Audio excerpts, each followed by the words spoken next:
ಇನ್ನು ಗೃಹಲಕ್ಷ್ಮಿ ಯೋಜನೆ ಬಗ್ಗೆ ಮಂಡ್ಯದ ಮಹಿಳೆಯರು ಏನಂತಾರೆ ಹಾಗಾದ್ರೆ ಈ ಕುರಿತು ನಮ್ಮ ಮಂಡ್ಯ ಪ್ರತಿನಿಧಿ ಸುನಿಲ್ ಗೌಡ ಕೊಟ್ಟಿರುವಂತಹ ಪ್ರತ್ಯಕ್ಷ ವರದಿ ಇದೆ, ಬನ್ನಿ ನೋಡೋಣ. ರಾಜ್ಯ ಸರ್ಕಾರದ ಗೃಹಲಕ್ಷ್ಮಿ ಯೋಜನೆ ವಿಚಾರವಾಗಿ ಸಾಕಷ್ಟು ರಾಜ್ಯದಲ್ಲಿ ಗೊಂದಲ ಉಂಟಾಗ್ತಾ ಇರುವಂತದ್ದು. ಈ ಒಂದು ವಿಚಾರವಾಗಿ ಸಾಕಷ್ಟು ಮನೆಗಳಲ್ಲಿ ಈಗಾಗಲೇ ಅತ್ತೆನ ಸೊಸೆಗ ಈ ಹಣ ಅನ್ನುವಂತ ವಿಚಾರವಾಗಿ ಸಾಕಷ್ಟು ಜಗಳಗಳಾಗ್ತಾ ಇದೆ. ಈ ವಿಚಾರವಾಗಿ ಮಂಡ್ಯದಲ್ಲಿ ಅತ್ತೆ ಹಾಗೂ ಸೊಸೆಯಂದಿರು ಏನ್ ಹೇಳ್ತಾರೆ, ಈ ವಿಚಾರವಾಗಿ ಯಾರಿಗೆ ಹಣವನ್ನ ಕೊಡಬೇಕು ಅನ್ನೋದ್ರ ಬಗ್ಗೆ ಅವರ ಅಭಿಪ್ರಾಯ ಏನು ಅನ್ನುವಂಥದ್ದನ್ನ ಕೇಳ್ತೀನಿ. ಹಾಗೆ ನನ್ನ ಬಲಭಾಗದಲ್ಲಿ ಸೊಸೆಯಂದಿರು ಇದ್ದಾರೆ, ಹಾಗೆ ಎಡಭಾಗದಲ್ಲಿ ಅತ್ತೆಯಂದಿರು ಇರುವಂತದ್ದು. ಹಾಗೆ ಮೊದಲಿಗೆ ಅತ್ತೆಯಂದಿರನ್ನ ಮಾತಾಡಿಸ್ತೀನಿ. ಈ ಒಂದು ಗೃಹಲಕ್ಷ್ಮಿ ಯೋಜನೆಯ 2,000 ರೂಪಾಯಿ ಯಾರಿಗೆ ಹೋಗ್ಬೇಕು ಅನ್ನುವಂಥದ್ದು. ಈಗ ಸರ್ಕಾರ ಹೇಳ್ತಾ ಇದಾರಮ್ಮ 2,000 ರೂಪಾಯಿನ ಅತ್ತೆಗೆ ಕೊಡಬೇಕು ಅಂತ ಹೇಳ್ತಾ ಇದ್ದಾರೆ. ಕೆಲವು ಕಡೆ ಸೊಸೆಯಂದಿರು ಗಲಾಟೆಯನ್ನ ಮಾಡ್ತಾ ಇರುವಂತದ್ದು, ಅತ್ತೆಗೆ ಯಾಕೆ ಕೊಡ್ಬೇಕು, ನಮ್ಗೆ ಬೇಕು ಅನ್ನುವಂತ ಈ ಒಂದು ಯೋಜನೆಯಿಂದ ಸಾಕಷ್ಟು ಜಗಳಗಳಾಗ್ತಾ ಇರುವಂತದ್ದು. ನಿಮ್ಮ ಅಭಿಪ್ರಾಯ ಏನು? ದುಡ್ಡು ಬರುತ್ತಲ್ಲಪ್ಪ, ಅದಕ್ಕೂ ಇದಕ್ಕೂ ಏನು ಸಂಬಂಧ ಇಲ್ವಾ? ನಮ್ಗೇನು ಸೊಸೆಗೆ ಕೊಡಪ್ಪ, ಸೊಸೆಗೆ ಕೊಡಿ. ನಾವೆಲ್ಲ ಆಚೆ ಹೋಗೋಕ್ಕಾಗಲ್ಲ, ಈಚೆಗೆ ಬರೋಕ್ಕಾಗಲ್ಲ, ಅದರಿಂದ ಅವರೇ ತಗೊಳ್ಳಿ. ಅಮ್ಮ ನೀವೇನ್ ಹೇಳ್ತೀರಿ? ಅಂದ್ರೆ ನಮ್ಗೆ ಅಕೌಂಟು ಇರಲ್ಲ, ಅದರಿಂದ ಸೊಸೆದಿರಾದ್ರೆ ಓಡಾಡ್ಕೊಂಡು ತಗೊಂಬತ್ತಾರೆ, ಅದರಿಂದ ಅವ್ರಿಗೆ ಕೊಡೋದೇ ಸರಿ. ಕೆಲವು ಕಡೆ ಜಗಳ ಆಗ್ತಾ ಇದೆ, ಅತ್ತೆರಿಗೆ ಕೊಡ್ಬೇಕು ಸೊಸೆರಿಗೆ ಕೊಡ್ಬೇಕು ಅಂತ. ಅದಕ್ಕೆ ಅತ್ತೆ ಸೊಸೆ ಇಬ್ರು ಒಂದಾಗಿ ಅವ್ರಿಷ್ಟ ಬೇಕಾದ್ರೆ ದುಡ್ಡು ತಂದ ಮೇಲೆ ಹಂಚ್ಕೊಳ್ಳಾರಬಹುದು. ಅವರಿಬ್ರು 50-50 ಮಾಡ್ಕೊಂಡು ಹೆಂಗೋ ಮಾಡ್ಕೊಂಡು ಅಡ್ಜಸ್ಟ್ ಮಾಡ್ಕೊಂಡು ಹೋಗ್ಬೇಕು ಅಷ್ಟೇ. ಇದು ಅತ್ತೆ ಹೇಳ್ತಾ ಇರುವಂತ ಮಾತು. ಹಾಗೆ ಸೊಸೆಯರ್ನು ಕೂಡ ಮಾತನಾಡ್ಸೋಣ, ಅವ್ರೇನ್ ಹೇಳ್ತಾರೆ ಅಂತ ಈ ಬಗ್ಗೆ. ಮೇಡಮ್ ಏನ್ ಹೇಳ್ತೀರಾ? ಅತ್ತೆಯರು ಹೇಳ್ತಾ ಈಗ ಅವ್ರು ಹೇಳಿದ್ರು ನನ್ನ ಸೊಸೆ ಇದ್ರೆ ಕರ್ಕೊಂಡೋಗಿ ತಗೊಂಡ್ ಬಂದು ಕೊಡ್ತಾರೆ, ಅದಕ್ಕೇನು ಅಭ್ಯಂತರ ಇಲ್ಲ ಅಂತ ಹೇಳ್ತಿದ್ದಾರೆ. ನೀವೇನ್ ಹೇಳ್ತೀರಿ? ಸರ್, ಅತ್ತೆ ತಗೊಂಡ್ರು ಅಭ್ಯಂತರ ಇಲ್ಲ, ಸೊಸೆ ತಗೊಂಡ್ರು ಅಭ್ಯಂತರ ಇಲ್ಲ. ಆದ್ರೆ ಅತ್ತೆ ಕೈಯಲ್ಲಿ ಮಾಡಕ್ ಆಗಲ್ಲ ಮೇಂಟೈನು. ಸೊಸೆ ಬಂದು ಎಲ್ಲ ನೋಡ್ಕೋತಾರಲ್ವಾ, ಆದ್ರೆ ಸೊಸೆಗೆ ಕೊಡೋದು ಉತ್ತಮ ಅಂತ ನಾನು ಹೇಳ್ತೀನಿ, ನನ್ನ ಅಭಿಪ್ರಾಯ. ಈ ಕೆಲವು ಕಡೆ ಜಗಳ ಆಗ್ತಾ ಇದೆ ಮನೆಯಲ್ಲಿ, ಅತ್ತೆಗೆ ಕೊಡ್ಬೇಕು. ಅಂಡರ್ಸ್ಟ್ಯಾಂಡಿಂಗ್ ಇಟ್ಕೋಬೇಕು ಸರ್, ಅದು ಜಗಳ ಆಡಬಾರ್ದು. ಗೌರ್ಮೆಂಟ್ ಕೊಡ್ತಾರೆ ಏನೋ ಒಂದು, ಅದಕ್ಕೋಸ್ಕರ ಮನೆ ನೆಮ್ಮದಿ ಹಾಳು ಮಾಡ್ಕೊಂಡು ಜಗಳ ಆಡಬಾರ್ದು. ಅದು ಅವ್ರು ಅಡ್ಜಸ್ಟ್ ಮಾಡ್ಕೊಂಡು ತಗೋಬೇಕಷ್ಟೇ. ಅಲ್ಲ, ಈಗ ಸರ್ಕಾರದವ್ರಿಗೆ ಇಬ್ರಿಗೂ ಕೊಡ್ಬೋದಾಗಿತ್ತಲ್ಲ ಅನ್ನೋ ವಿಚಾರ ಕೂಡ ಬರ್ತಾ ಇದೆ ಸರ್. ಇಬ್ರು ಕೊಟ್ರೆ ಅದು ಎಲ್ಲಾರ್ಗು ಹಂಗೆ ಅನ್ಕೊಂಡೋದ್ರೆ ಮನೇಲಿ ಎಷ್ಟು ಜನ ಸೊಸೆದಿರಿರ್ತಾರೆ, ಎಲ್ಲಾರ್ಗು ಹಂಗೆ ಕೊಡಕ್ಕಾಗುತ್ತಾ? ಅದ್ ಹಂಗ್ ಕೊಡಕ್ಕಾಗಲ್ಲ ಸರ್, ಯಾರಿಗಾರ ಒಬ್ರು ಕೊಡ್ಬೇಕು. ಅಂದ್ರೆ ನಿಮ್ ಪ್ರಕಾರ ಸೊಸೆ ಕೊಡ್ಬೇಕಾ ಅತ್ತೆ ಕೊಡ್ಬೇಕಾ? ಸರ್, ಅದು ಅವ್ರಿಗೆ ಸೇರಿದ್ದು. ಈಗ ಅತ್ತೆಂದಿರ್ಗೆ ಅಂದ್ರೆ ಹಿಂಗ್ ಕಾಲ್ ನೋವಾಗಿರೋರು, ತುಂಬಾ ಏಜ್ ಆಗಿರೋರು ಇರ್ತಾರೆ, ಅವ್ರಿಗೆ ಹೋಗಿ ತಗೊಳಕ್ಕಾಗಲ್ಲ. ಅದ್ರ ಬದಲು ಮನೇಲಿ ಯಾರು ದೊಡ್ಡ ಸೊಸೆ ಇರ್ತಾರೆ ಅವ್ರಿಗೆ ಕೊಟ್ರೆ ಓಕೆ.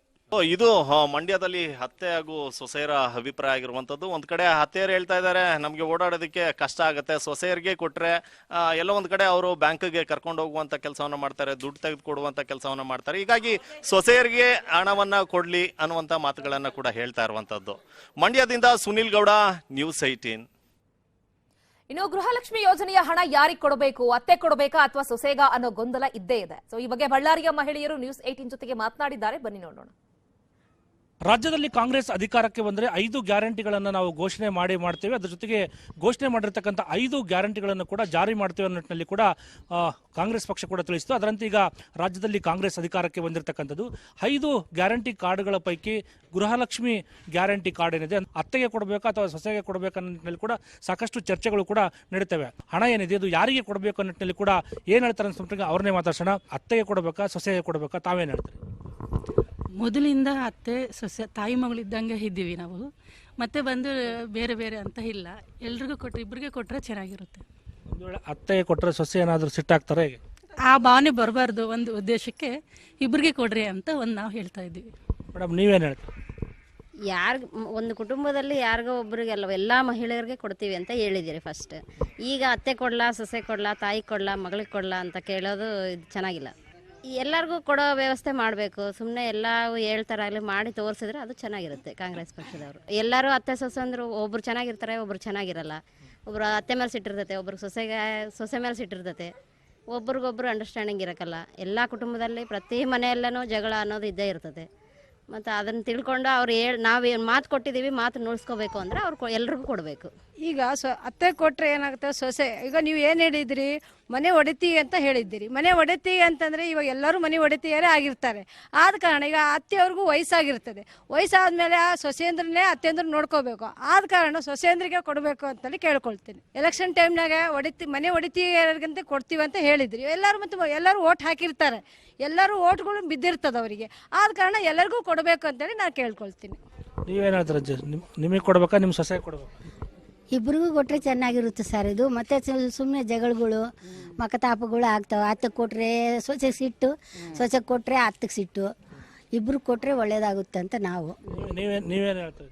ನಮ್ಮ ಮತ್ತೆ 4 ಮಂದಿಗೆ ಹೆಂಗೆ ಇರ್ತೈತಾರೆ ಹಂಗ್ರಿ ಎಲ್ಲರೂ ಕೊಡ್ಬೇಕು. ಮತ್ತೆ ಈಗ ಮನ್ಯಾಗ ಮತ್ತೆ ಒಬ್ರಿಗೆ ಕೊಟ್ಟರು ಒಬ್ರು ಸಿಟ್ಟು ಮಾಡಿಕೊಂತಾರ.